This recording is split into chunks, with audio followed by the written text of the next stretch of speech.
Selamat datang di Logic Podcast, Logic in Mind, Logic in Heart. Bersama saya Marco Nugroho dan juga saya Peter Christian. Dan ya, ini episode ke-7 gitu Yes. kan. Ada suasana-suasana baru di episode spesial ini, Peter. Ya.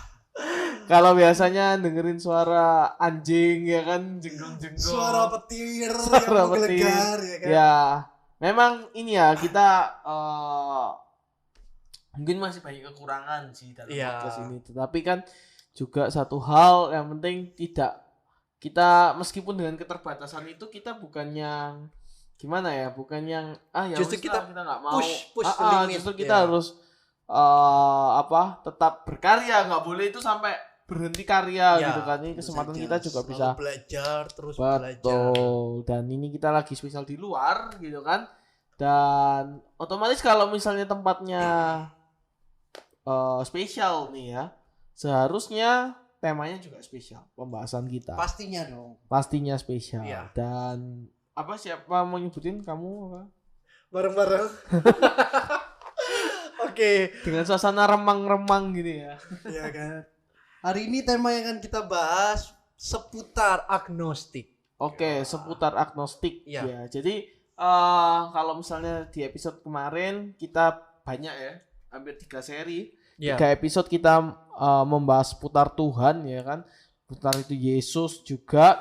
Ya, Yesus adalah Tuhan, itu salah satunya. Iya. Kali ini kita membahas secara isu global, secara yang kita tahu mungkin sangat dekat dengan kita mengenai agnostik ini. Benar. Nah, mungkin dengan langsung aja kita membahas bahwa agnostik ya di episode 7 ini mengenai agama itu adalah pilihan atau warisan.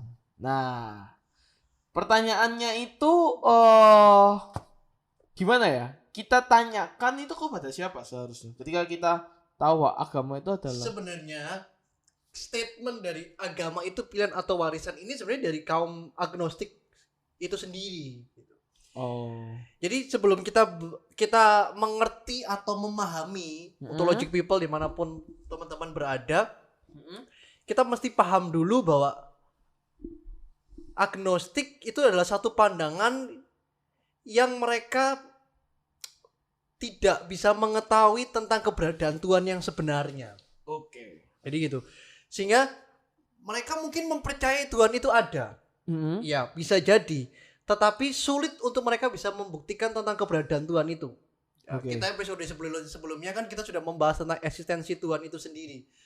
Dan kita tahu bahwa agama menjadi satu jalan untuk pencarian akan Tuhan. Di mana agama di dunia ini seringkali berusaha untuk menyediakan sebuah gambaran besar tentang kehidupan, dan itu dimulai dengan sebuah pandangan tentang Tuhan itu sendiri. Nah, agnostik ini hadir sebagai sebuah pandangan bahwa ada atau tidaknya Tuhan, bahkan sebuah hal yang supranatural itu sulit untuk bisa diketahui. Maka mereka berpikir bahwa apakah agama itu sebenarnya sebuah pilihan atau sebuah warisan? Gitu. Mereka membuat sebuah premis atau sebuah kesimpulan bahwa sebenarnya agama yang sebenarnya itu apakah sebuah pilihan atau warisan? Pilihan yang diputuskan secara individu atau warisan yang diturunkan dari satu keturunan kepada keturunan lainnya, gitu. Sedangkan kepercayaan mereka sulit untuk mereka bisa mengetahui tadi mengenai keberadaan Tuhan itu sendiri kan. Sehingga sebuah keyakinan tentang agama itu sendiri itu sebuah hal yang tabu bagi mereka. Gitu. Oke. Jadi lalu pertanyaannya gini sih, Peter. Kalau misalnya memang mereka sendiri yang menyatakan bahwa agnostik itu adalah apa? Apakah agama itu sebenarnya sebuah pilihan atau warisan ya? Maksudnya adalah agama itu pilihan atau warisan, dan mereka kalau dari versi jawabanmu adalah mereka sendiri tidak bisa.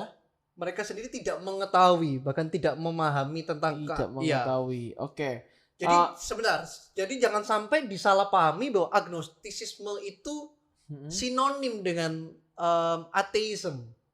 Iya. Ya, jadi itu yang harus kita tahu dulu. Kita sudah pernah bahas kan ya masalah ateis. Ya, itu kita sudah bahas. Nanti mungkin logic people yang belum tahu tentang ateisme sudah dibahas di episode-episode sebelumnya. Ya. Oke. Nah, langsung aja ya. Bagaimana faktor yang membuat orang itu menjadi agnostik? Apakah mereka, kalau misalnya ateis kita tahu mereka dari awal meragukan keberadaan Tuhan. Oke. Sebenarnya kalau agnostik mereka tidak secara langsung mereka menyangkal ada Tuhan, tetapi mereka tidak secara langsung mengatakan bahwa Tuhan itu ada. Jadi kayak orang-orang yang mungkin bisa jadi dulunya kenal Tuhan, dulunya merasa punya pengalaman pribadi gitu ya, kayak betul. Pengalaman pribadi atau apapun yang tentang Tuhan, atau mungkin punya pemahaman tentang Tuhan. Kita tahu ada artis-artis yang juga menyatakan dirinya bahwa dia adalah seorang agnostik gitu. Mengklaim dirinya sebagai agnostik. Nah, artinya kan dia tahu konsep ketuhanan sejatinya. Dia tahu dengan konsep agama. Agama salah satu juga sebagai ini ya worldview gitu kan, agama itu kan. Nah, bagaimana sih faktor apa sih yang membuat orang itu bisa menjadi agnostik? Nah, jadi gini. Kita harus melihat dulu fenomena yang terjadi. Faktor apa? Faktor utama yang menentukan orang menjadi agnostik gitu. Mereka memberanikan untuk mengklaim dirinya sebagai agnostik karena mereka mencoba untuk menghindarkan yang sifatnya agama tadi. Oke. Yang supranatural mereka sulit untuk mengetahui, tapi mereka bukan berarti mereka menyangkal ya. Sulit untuk mengetahui bukan berarti mereka menyangkal tentang hal yang supranatural ataupun mengenai tentang Tuhan, tapi mereka sulit untuk mengetahui tentang keberadaan Tuhan, tapi mereka tidak menyangkal. Makanya itu tidak bisa dijadikan sinonim dengan ateisme. Nah, ketika agama menjadi satu jalan untuk pandangan tentang Tuhan itu sendiri, justru yang terlihat hari-hari ini agama menjadi satu senjata. Yang rupanya setiap orang, bahkan beberapa oknum memanfaatkan ini.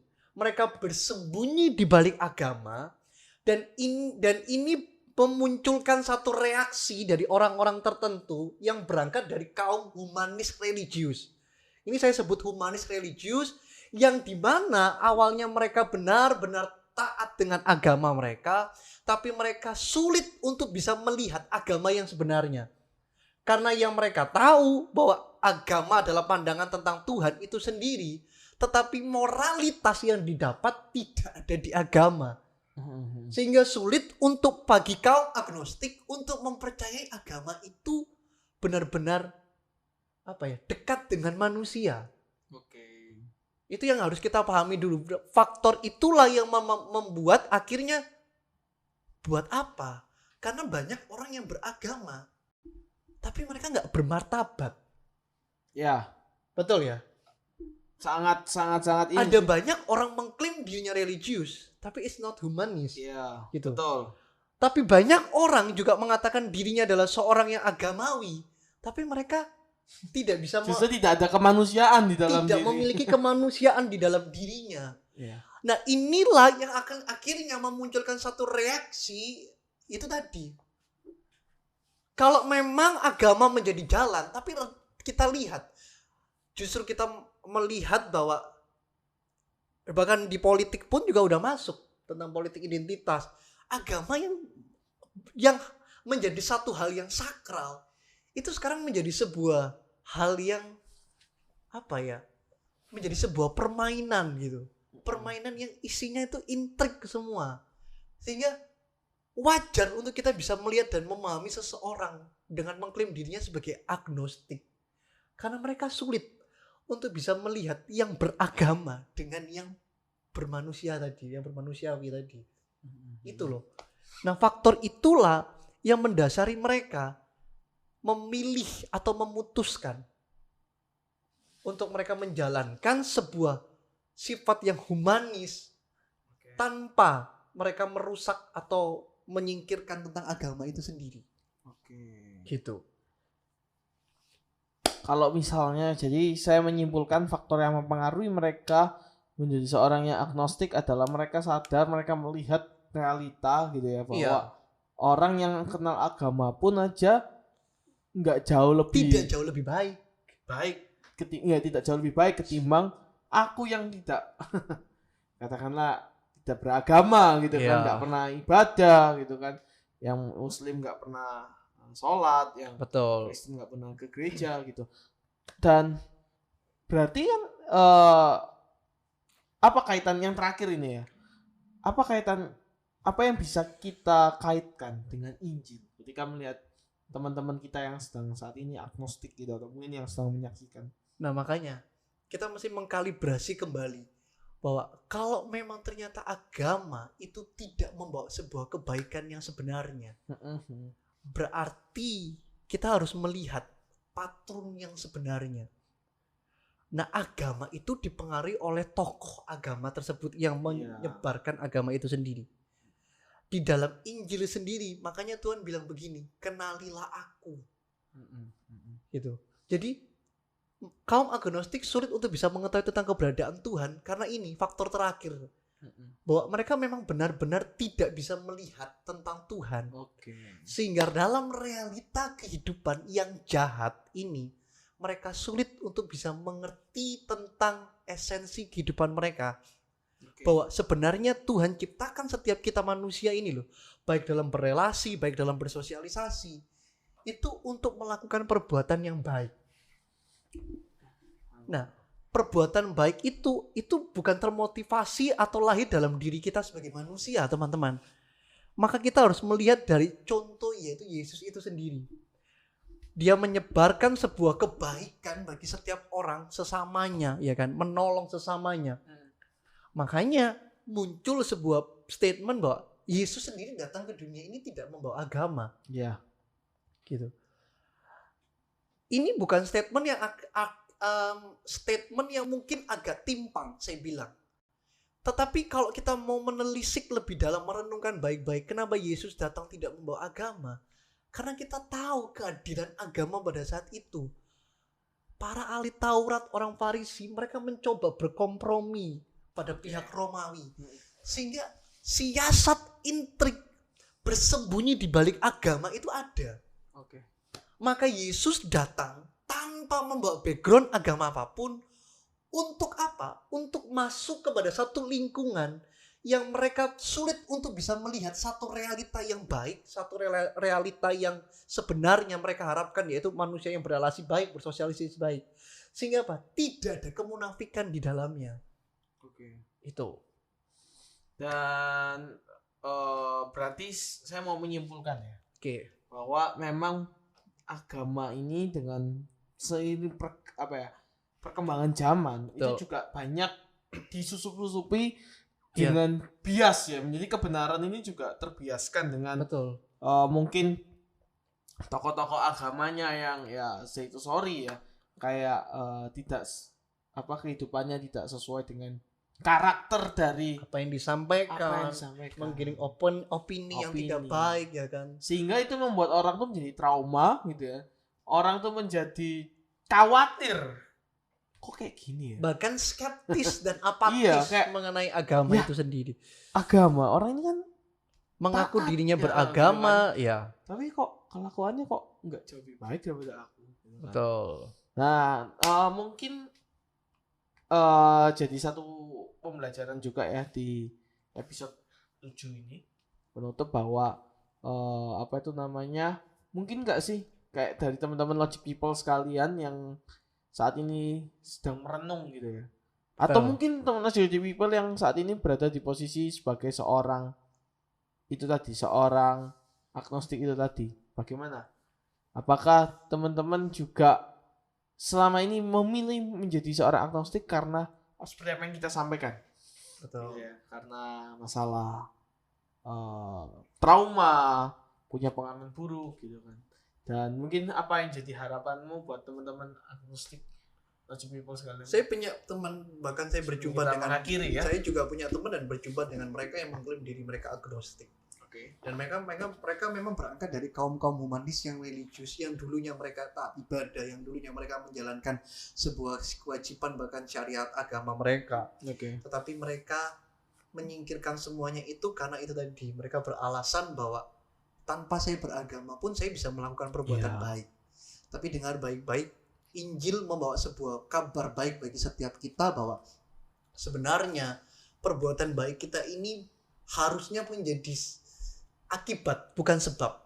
Kenapa? Kalau kita menyebabkan perbuatan baik kita beranggap harus orang lain juga berbuat baik kepada kita, jatuhnya realitanya akan kita kecewa. Tetapi ketika perbuatan baik itu menjadi akibat dari apa? Akibat karena Tuhan sudah baik sama saya. Akibat karena saya menerima kebaikan dari Tuhan. Akibat saya menerima anugerah dan keselamatan Tuhan. Itu yang saya harus lakukan. Sehingga jelas Alkitab berkata bahwa karena kita ini buatan Allah, diciptakan dalam Kristus Yesus untuk apa? Melakukan perbuatan baik.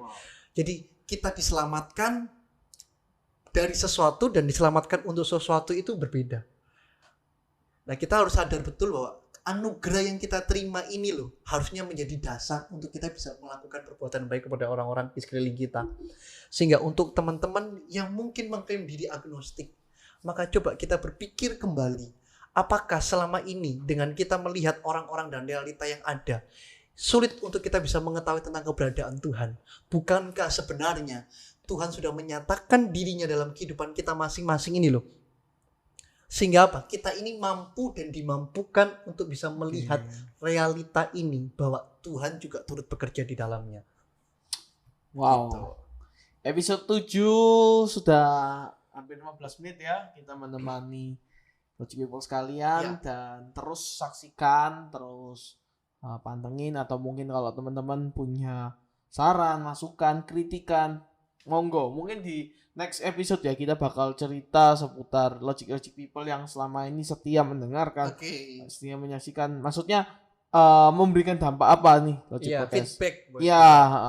Nah, harapan kami sih semoga dengan keterbatasan yang ada, maksudnya kita nggak bisa menafikan masih banyak kekurangan dari Logic Podcast ini, tetapi seenggaknya Logic Podcast ini bisa jadi berkat gitu, bisa menjadi penguatan, bisa jadi teman kalian lah untuk sharing-sharing. Oke, cukup sampai di sini.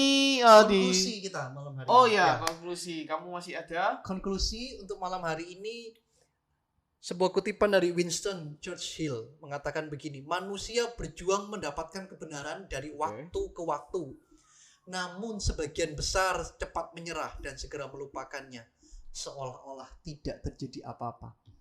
Oke, saya Marco Nugroho pamit. Saya Peter Christian undur diri. Sampai jumpa, Tuhan Yesus memberkati. Logic Podcast, Logic in Mind, Logic in Heart.